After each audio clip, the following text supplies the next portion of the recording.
What's going on, guys?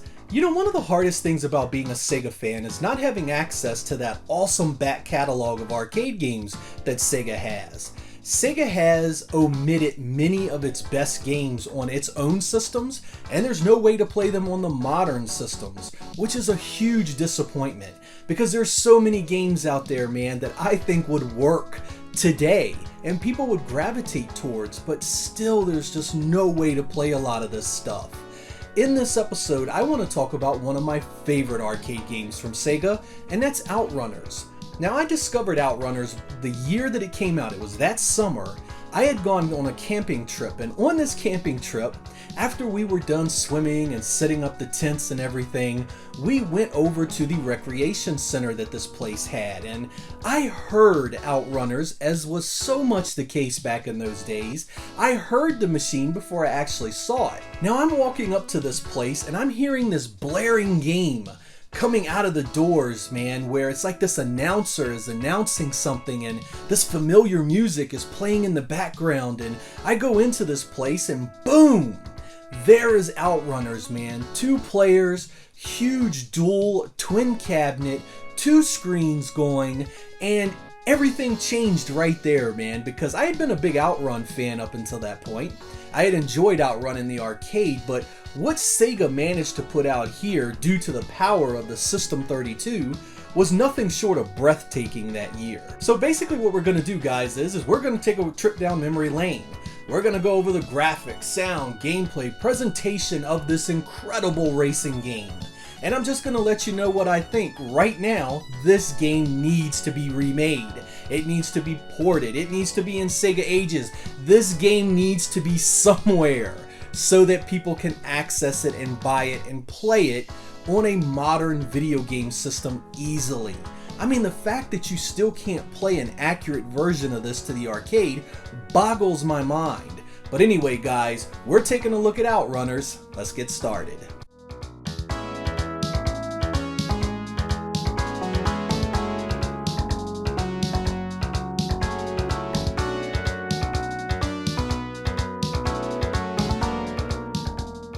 Originally released in the summer of 1992, Outrunners was the 3rd official arcade entry into the Outrunners franchise.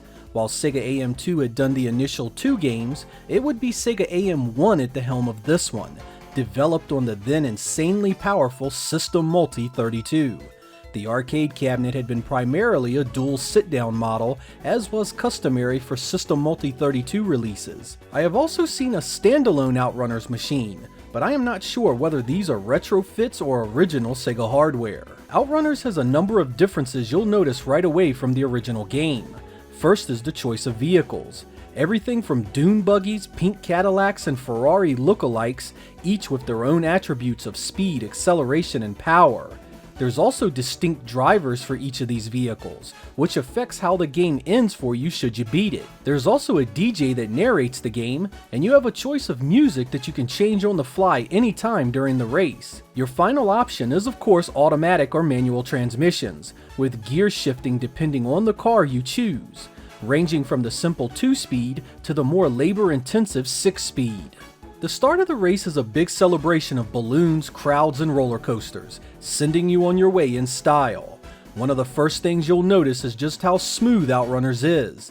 The System 32 is a heck of a sprite manipulator, and it draws tons of detail on the screen really fast. The best part is the depth you're privy to way down the track, something that many older superscalers had issue with. There is a fantastic draw distance here that covers both the road and the trackside details, giving it a really solid sense of 3D space that rivals a lot of early polygon games. The car's exaggerated animations as you whip around the turns adds to the comedic appeal, as do things like animals trying to race you. The presentation is meant to be lighthearted and fun, and it succeeds on every level.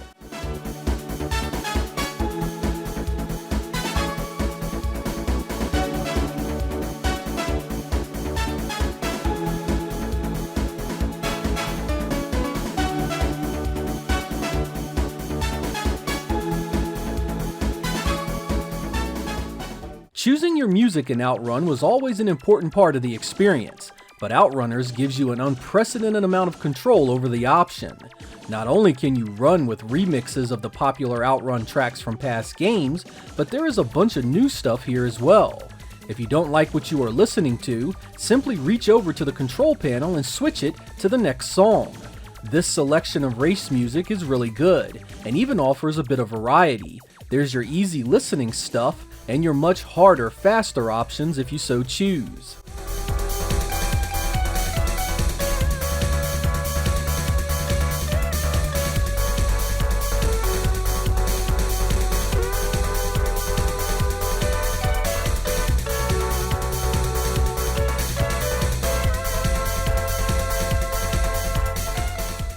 Outrunners starts with great visuals and sound, but it's the gameplay and design that keeps putting asses in the seats.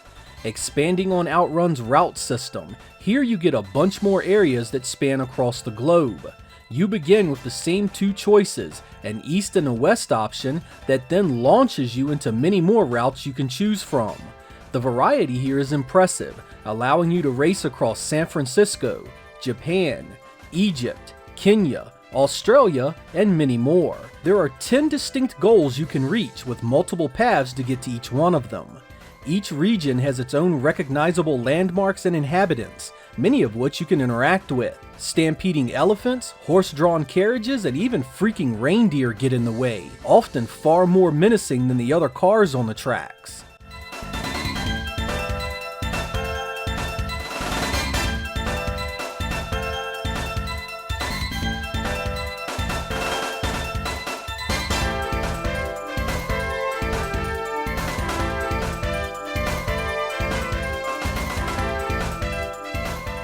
Much like the original Outrun, this is as much about the joy of driving as it is the joy of competitive racing, and the excellent gameplay makes it easy to pick up and enjoy immediately. Power sliding is of course the name of the game, with small taps to the brake and shifting gears giving you the subtle changes you need to get around the peskiest of turns. The two-player head-to-head racing was a first for the Outrun series, and it was glorious when paired with a couple of friends. It was the kind of experience that you could dump countless quarters into and not have a single regret. The more fortunate among you may have even come across two twin cabinets networked for 4-player racing, something I've never actually seen myself.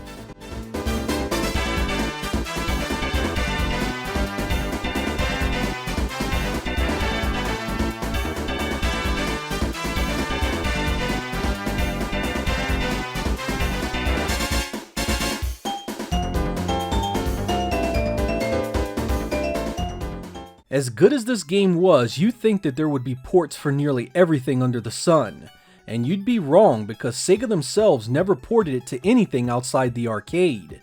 Data East would end up doing a game loosely based on the presentation of that arcade for the Sega Genesis, but that version has very little in common otherwise. Stuck in a perpetual split-screen mode, the graphics have taken major hits and it plays nothing like the arcade original. I've always been somewhat mystified by the choices made here. The split-screen nature automatically meant that the detail was going to be pared back heavily, but to not offer a single screen mode was just pure nonsense. I mean, the Genesis was never going to do this game any justice visually, but it had done decent engines similar to this in the past, and to offer the player nothing at all was a travesty. Sega also never attempted ports to the Sega Saturn or Dreamcast, leaving gamers no choice but to emulate it in MAME.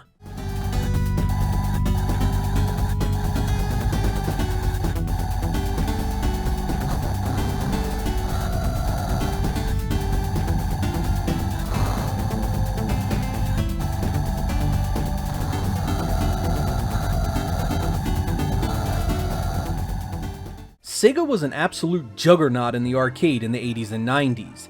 They almost never released a dud, and when they were on, they were pure fire, releasing some of the best software you could play. Outrunners was no exception, and continued their legacy of superscalar racing dominance even as polygon technology really began to blossom. I highly recommend you find a modern build of MAME and play this if you haven't. The emulation is actually really good, and it even pairs well with an Xbox One pad without a lot of tweaks needed to enjoy it.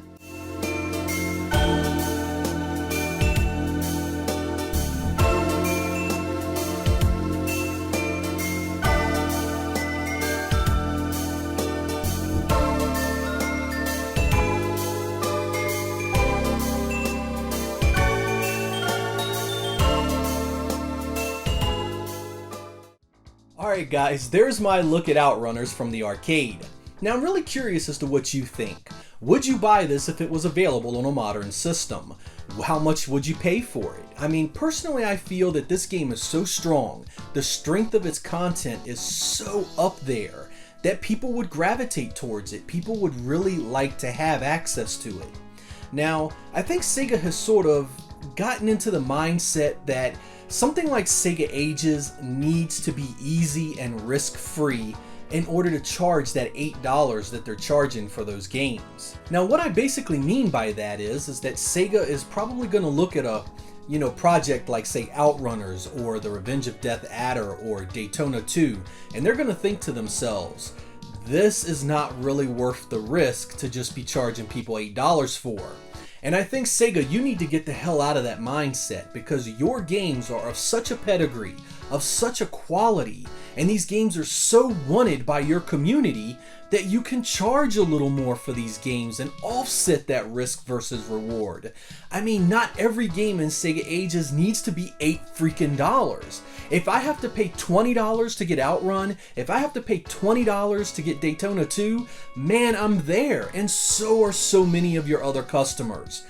Don't keep putting bargain bin games into Sega Ages.